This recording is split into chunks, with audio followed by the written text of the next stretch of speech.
Hello everyone and welcome to OL expert. Geography में आज का टॉपिक है new one topic, population.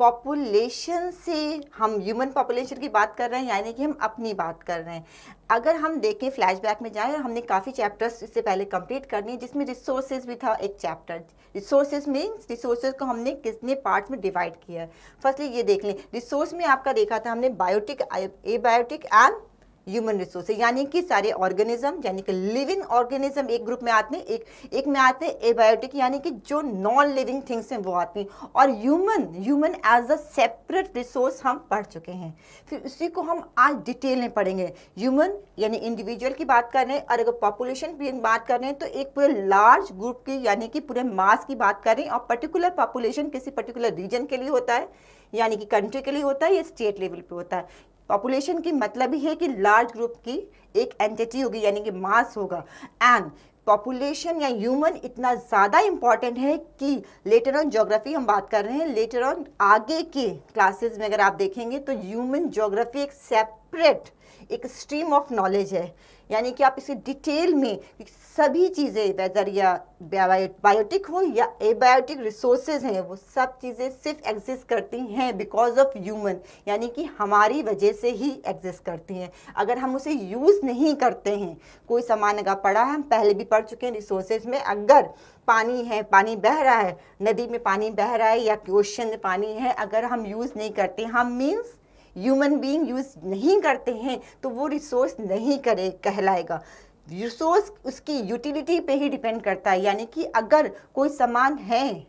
As a thing वो रखा है तो उसका वो रिसोर्स नहीं कहलाएगा जब तक कि ह्यूमन अपने हिसाब से उसको यूटिलाइज ना करे, यानी कि उस प्रोडक्ट को, उस चीज़ को अपनी यूटिलिटी में ना लेके आए, तब तक कि वो रिसोर्स नहीं कहलाएगा। ये सब चीज़ें हम बहुत पहले पढ़ चुके हैं। आज फिर उसी का एक बार हमने आपको रिवाइज करा दिया कि ये सब चीज़ें हैं रिसोर्स में। तो ह्यूमन रिसोर्स एक इम्पॉर्टेंट एलिमेंट है सोशल साइंस का, जिसके अराउंड अगर हम ये देखें, हम ये मान लें ये ह्यूमन रिसोर्स है, यानी कि पॉपुलेशन है। ये एक ह्यूमन है, ये सब बहुत सारे लोग होंगे, मीन्स एक एरिया की बात करें, कंट्री की बात करें, तो ये population of that one country हो गई। और उस पे ही अगर यहाँ पे रिसोर्स ले लें, चाहे जैसे भी रिसोर्स हैं, प्लांट्स, नेचुरल भी वेजिटेशन ले सकते हैं हम इसको, अगर एग्रीकल्चर ले रहे हैं तो फिर वाइल्ड लाइफ ले लें। वाइल्ड लाइफ में भी जो मरीन में लेने वाले एनिमल्स, बर्ड्स, इंसेक्ट्स, चाहे बड़े हों चाहे छोटे हों, सब लिंग, सब ये सारे, चाहे मिनरल्स हों, रिसोर्सेज में ही भी आएगा यही चीज़। ओके, सॉइल ले लें, ये चाहे ड्रेनेज पैटर्न ले लें, यानी कि रिवर्स ले लें, ये सब हमारे रिसोर्स है। या फिर लैंड फॉर्म ले लें, ये मैं सिर्फ एक एग्जाम्पल के तौर पर ले, ये सब चीज़ें अगर ह्यूमन अपने यूज़ में नहीं लाता है, यूज़ नहीं करता है, ऐसे ही पड़ी हुई हैं वर्ल्ड में, यानी कि अर्थ में पड़ी हैं, तो वो कभी भी रिसोर्स नहीं कहलाएंगी। जब हम इसको अपनी यूटिलिटी में लाते हैं, अपने यूज़ में लाते हैं, पानी को अगर हम यूज़ करते हैं एग्रीकल्चर लैंड में फॉर इरिगेशन यूज़ करते हैं, या पानी ड्रिंकिंग वाटर या वॉशिंग के लिए यूज़ करते हैं, तब तो वो रिसोर्स है, अदरवाइज वो रिसोर्स नहीं है। फाइन। इसी तरीके से अगर हम इसको हटा दें, इसके रिसोर्स के प्रोडक्शन और कंजप्शन कौन करता है? इन सब चीज़ों को कौन यूज़ कर रहा है? आपस में तो इंटर रिलेटेड है ही है। इन सब चीज़ों को कौन यूज़ कर रहा है? ह्यूमन यूज़ कर रहा है। फाइन। इन सब चीज़ों को कौन यूज़ कर रहा है? ह्यूमन, यानी कि हम और आप यूज़ कर रहे हैं। That's why these are called resource. अब अगर इसी को हम दूसरे तरीके से देखते हैं, कहते हैं कि बहुत ही अच्छा, जैसे अगर क्लाइमेटीज़ की बात करें या डिज़ास्टर्स की बात कर दें, ये तो हमारा आ गया, यूज़ किया हमने, तब कह रहे हैं अगर कोई भी नेचुरल डिज़ास्टर आ रहा है, जैसे सुनामी आ जाता है या फ्लड्स आ जाते हैं, ड्राउट आ जाता है, तो अगर आ रहा है तो कोई मतलब नहीं, अगर ह्यूमन को वो इफ़ेक्ट नहीं करता है या अफेक्टेड नहीं हो रही है ह्यूमन बॉडीज़, तो अगर वो पॉपुलेशन को या किसी एरिया को अफेक्टेड नहीं करे, सुनामी आके चला जाए, ओके, ड्राउट आके चला जाए, उस एरिया में कोई नहीं रहता, कोई ह्यूमन बीइंग नहीं रहता, कोई ह्यूमन बीइंग नहीं रहता है, तो वो उससे फर्क नहीं पड़ता, उसको हम डिजास्टर ऐसा नहीं कहेंगे, वो हमारे नेचुरल डिजास्टर नहीं, क्योंकि उसने हमारा तो कोई नुकसान ही नहीं किया, वो आया और चला गया। बट कोई भी डिजास्टर या कैलेमिटीज आती, नेचुरल कैलेमिटीज आती, वो तब कहलाती है नेचुरल कैलेमिटीज या डिजास्टर जब उसका इफेक्ट हमारी लाइफ पे पड़ता है, यानी कि ह्यूमन लाइफ पे पड़ता है। आई थिंक क्लियर हो रहा है। रिसोर्स अगर हमारे यूज में नहीं है या फिर वो हमें अफेक्ट नहीं कर रहे तो कभी भी रिसोर्स नहीं कहलाएंगे। हमारे ऊपर, ह्यूमन बीइंग के ऊपर उसका असर पड़ रहा है तभी वो रिसोर्स कहलाता है। फाइन, अब हम आगे ह्यूमन की बात करें। Most important creation of God, जिसकी वजह से, मोस्ट इंपॉर्टेंट क्रिएशन, क्योंकि ह्यूमन की वजह से ही ये दुनिया पूरी बनी है। हम यूज करते हैं तब तुम्हें पता है, अदरवाइज हम होते ही नहीं। तो दुनिया में कुछ भी होता हमें क्या पता था, पता ही नहीं, तो एग्जिस्ट ही नहीं कर रहे हैं हम तो। दैट्स वाई जी जो पॉपुलेशन है, ह्यूमन है, अगर उसको लार्ज ग्रुप में कर दिया, वेट, तब ये पॉपुलेशन है। अब पॉपुलेशन किसको रिप्रेजेंट करती, किसी पर्टिकुलर एरिया को करती है। ह्यूमन पॉपुलेशन किसको, पर्टिकुलर कंट्री या रीजन को रिप्रेजेंट करती है, यानी किसी पर्टिकुलर कंट्री या रीजन की ही तो पॉपुलेशन होगी। पॉपुलेशन हम किसकी बात करें, किसी रेफरेंस में तो बात करेंगे, पॉपुलेशन कहाँ रहती है। फाइन, तो जो सबसे पहले क्वेश्चन आता है पॉपुलेशन के लिए कि हाउ मेनी, कितने, अगर पॉपुलेशन की बात कर रहे हैं यानी कि कितने लोग उस कंट्री या रीजन में रहते हैं, यानी कि अगर हम ये मान लें ये कोई कंट्री है या रीजन है, फाइन, इसमें कितने लोग रहते हैं, कितने लोग यानी कितने ह्यूमन भी, नंबर्स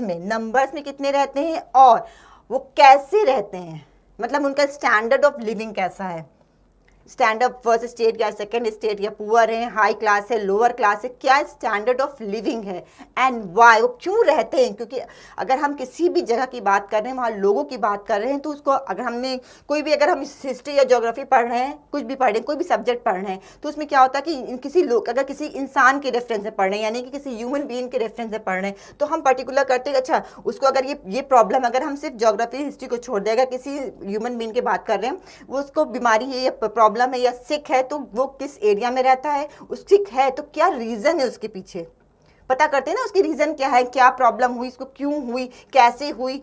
बेसिक सारी चीजें उसको पता करते हैं। ऐसे ही हम ज्योग्राफी में जब बात कर रहे हैं तो पर्टिकुलर ज्योग्राफी का मतलब ही हम किसी पर्टिकुलर एरिया की बात करेंगे, किसी ना किसी एरिया के रेफरेंस में ही होगा तभी वो ज्योग्राफी कहलाएगी। अब आया ह्यूमन ज्योग्राफी या पॉपुलेशन ज्योग्राफी की बात करें तो पॉपुलेशन उस पर्टिकुलर एरिया की बात करें, किस एरिया में कैसे लोग रहते हैं, कितने लोग रहते हैं, साइज क्या है उनका, और उनके वो अगर ज़्यादा है तो क्यों है, और कम है तो क्यों है, अगर वो हाई लेवल के हैं तो what are the reason behind, उनका जो इकोनॉमिक स्टेटस है वो हाई है तो क्यों है, और अगर लो है तो क्यों है। मतलब अगर कोई भी क्वेश्चन आता, हाउ, व्हाट, वाई, वेयर, वो यहाँ रहते हैं, यानी कि अगर हिमालयाज पे रहते हैं या माउंटेन एरियाज में रहते हैं तो वो क्यों वहाँ रहते हैं, रीज़न क्या है उसके पीछे, ये सब चीज़ें कहाँ पढ़ते हैं हम, पॉपुलेशन के अंदर। कि अगर किसी इंसान यानी कि पब्लिक की बात करते हैं, ह्यूमन बीइंग की बात करते हैं, large group of human being की बात करते हैं, तो पर्टिकुलर एरिया में वो क्यों रहता है, कैसे रहता है, उसका स्ट्रक्चर, उसमें और कौन कौन सी क्वालिटीज़ है, मतलब अगर सिर्फ फिजिकली उसके देखें इस पॉपुलेशन के लोग वहाँ रहते हैं तो उनकी क्या कैरेक्टरिस्टिक्स है, ये सारी डिटेल्स किस में आती हैं, पॉपुलेशन में आती हैं, पर्टिकुलर एरिया में। I think I am making my self clear, सही समझ में आ रहा होगा आपको, क्योंकि हम ज्योग्राफी में पॉपुलेशन की बात करें, दैट्स मीन हम अपने एक एरिया की बात कर रहे हैं, उसमें जो लोग रहते हैं उनका, वो क्यों रहते हैं, वाई, हाउ, ये सब चीज़ें अब आ जाएंगी इसके अंदर,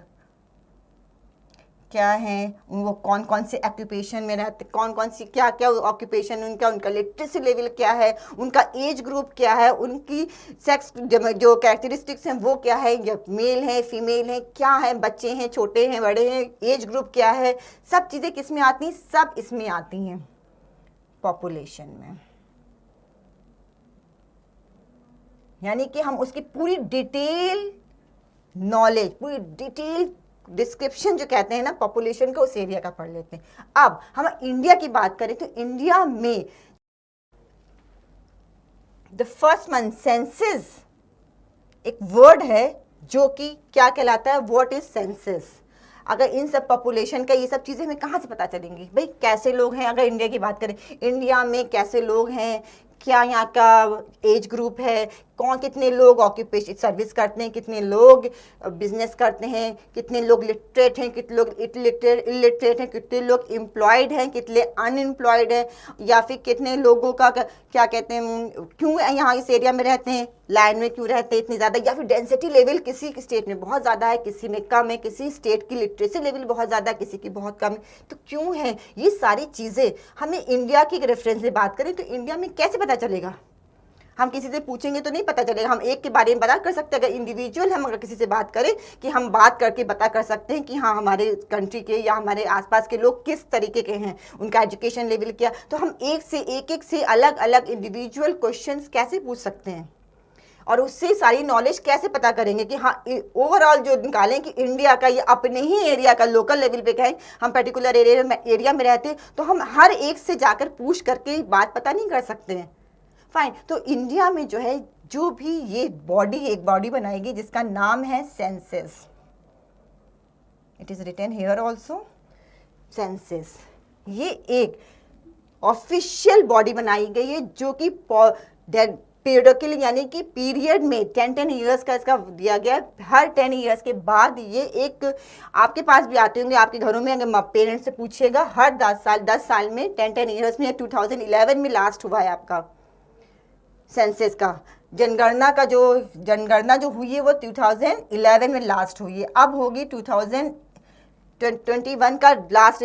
आना हो शुरू हो चुका है हर जगह ये सब, क्योंकि प्रोसेस चलता रहता है थ्रू, और 10 ईयर्स का गैप के बाद आता ज़रूर है मगर ये कैलकुलेशन चलता रहता है हर जगह ऑब्जर्वेशन के लिए। यहाँ से अलग अलग लोग आते हैं, ठीक है, लोग आते हैं इंक्वायरी करने के लिए, आपके घर में भी आएंगे पूछने के लिए कि आप लोग कितने फैमिली मेम्बर्स हैं, क्या करते हैं, उनका एज ग्रुप क्या है, कितने एम्प्लॉयड हैं, कितने अनएम्प्लॉयड हैं, और सब किस क्लास में है, किस क्लास को बिलोंग करते हैं, किस रिलीजन को बिलोंग करते हैं। ये सारे क्वेश्चन एयर्स होते हैं उनके पास, ऑफिशियल्स के पास, और वो हर घर में जा करके ये डिटेल्स इकट्ठा करते हैं और इन डिटेल के बेसिस पर ही सेंसस अपना निकालती है कि हाँ हमारे जो एरिया इंडिया की पूरी पॉपुलेशन ओवरऑल कैसी है। पहले तो निकालती है छोटे लेवल पे, स्टेट लेवल पे, लोकल लेवल पे, फिर स्टेट लेवल पे, फिर स्टेट लेवल के बाद के कौन से किस एरिया डेंसिटी निकालते हैं कि एरिया इस एरिया में इतने इस एरिया का इतना एरिया है इस स्टेट का, और उसकी अकॉर्डिंग वहाँ पे पॉपुलेशन कितनी है, ज़्यादा है कम है, इस वजह से डेंसिटी निकालते हैं कि हाँ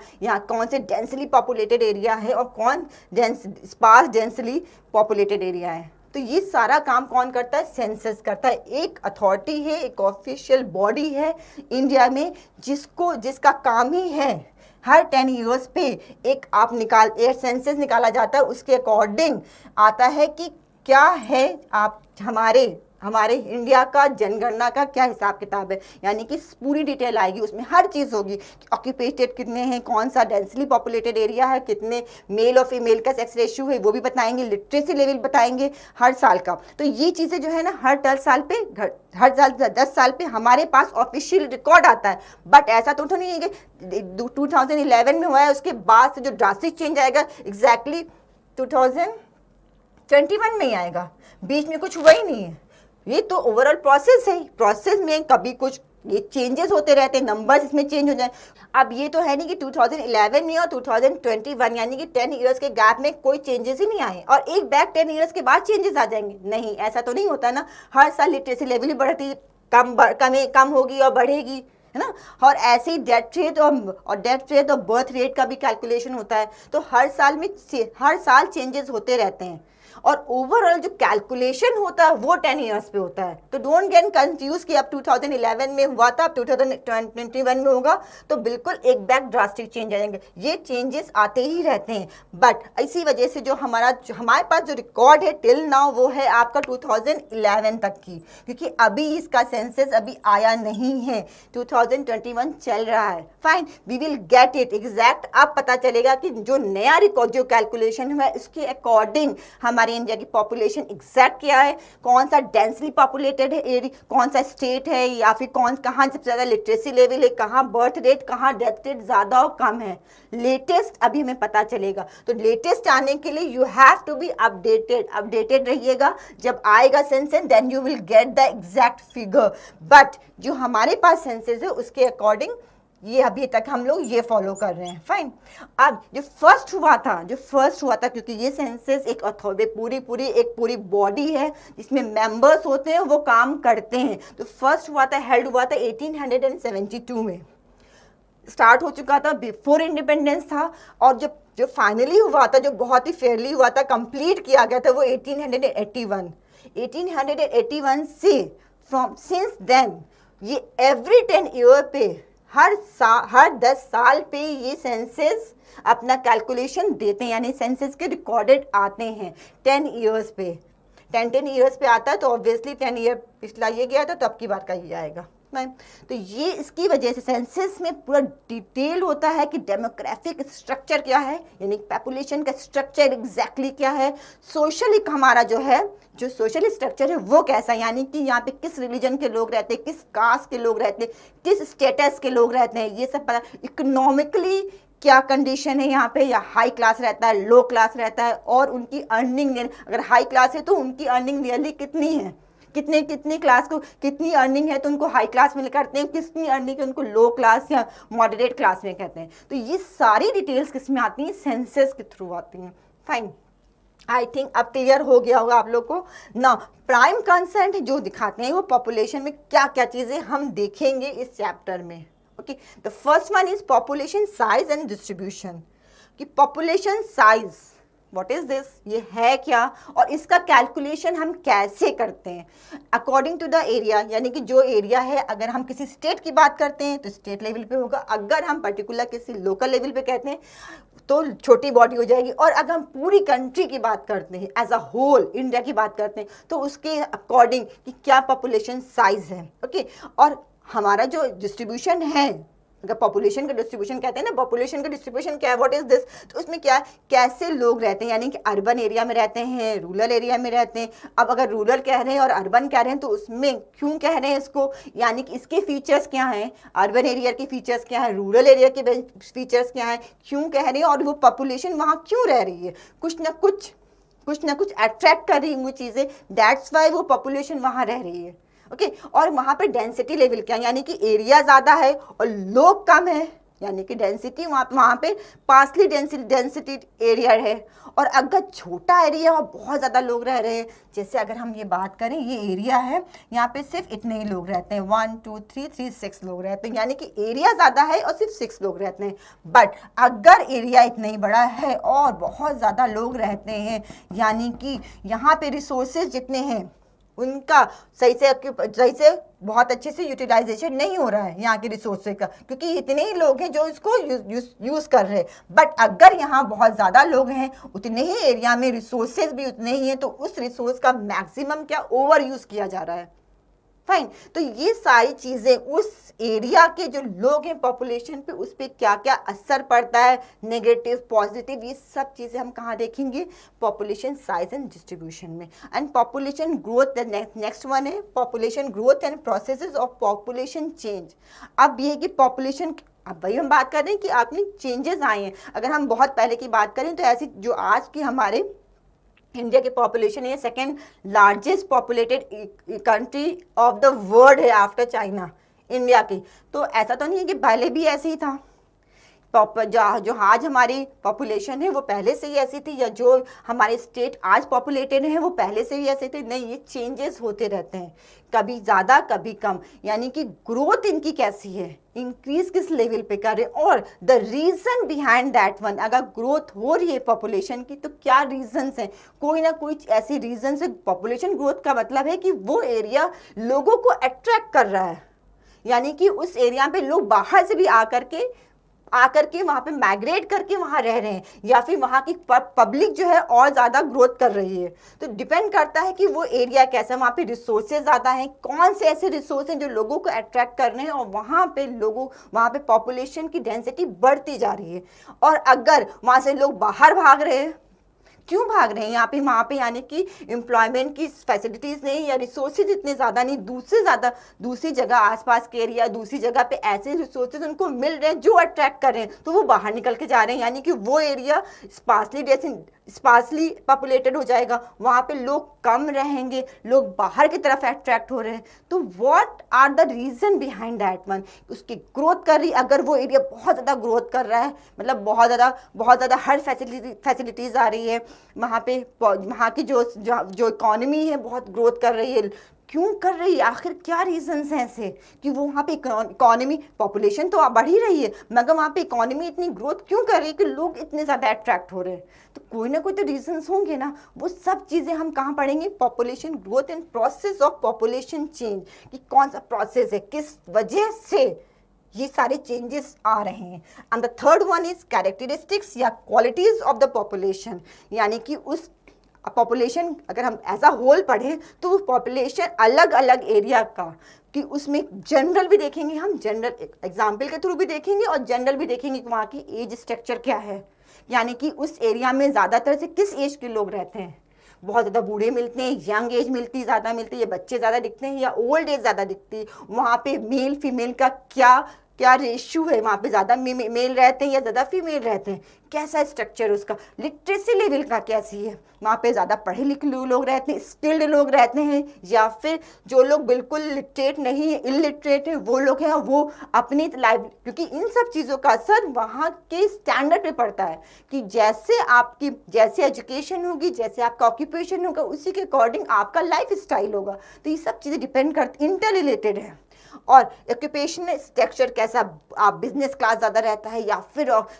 सर्विस क्लास है, या फिर सिर्फ लोअर क्लास है, सिर्फ वर्कर्स हैं, फैक्ट्रीज में काम करते हैं, कैसे लोग रहते हैं, ये सब चीज़ें हम पढ़ेंगे। और हेल्थ कंडीशन सबसे इम्पॉर्टेंट, कि अगर वो पॉपुलेशन जिस एरिया में रहती है वहाँ पे हेल्थ कंडीशन कैसे, यानी कि वो एरिया फेवरेबल है कि नहीं,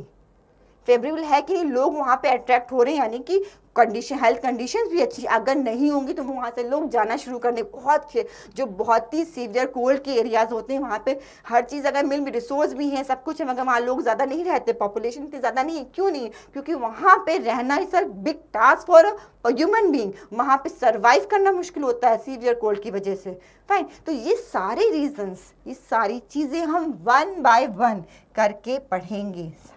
fine, so we are going to cover one by one in the next classes में, देखेंगे अलग अलग, एक एक को बहुत डिटेल में पढ़ेंगे। फाइन, सारे पॉपुलेशन साइज एंड डिस्ट्रीब्यूशन जो 3 पॉइंट्स हैं सबको अलग अलग पढ़ेंगे, डिटेल में पढ़ेंगे, ताकि पॉपुलेशन के स्ट्रक्चर जो है, या फिर ग्रोथ है, या फिर जो एरिया डिस्ट्रीब्यूशन है, साइज है, सब चीज़ क्लियर हो जाए। Fine, till then take good care of yourself. Thank you.